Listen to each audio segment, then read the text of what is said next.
Das darf der einzig wahre, Mensch. Auf den fragt noch den Dr. Matthäus, den neuen Jazzkopf. Der hat doch keine Ahnung von Football. Der meint doch wahrhaftig immer nur ein Ball, der springt wie ein Pork ins Sertür. Da pass mal auf, du. Wieder. Du wärst doch ein Still. Ja, Entschuldigung, Willi. Mann, ich arbeite hier. Hey Leute, guckt mal, wie der Schiffler, mal der Public Viewing.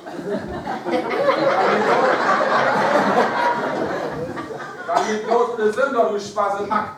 So, Rita, kannst du mal eben die Tür von Eckers Zimmer aufmachen? Kannst du nicht sonst? Wahrscheinlich geht noch eins morgen. Dann kannst du zumindest dem Muttermann drin helfen. Ja, du weißt das.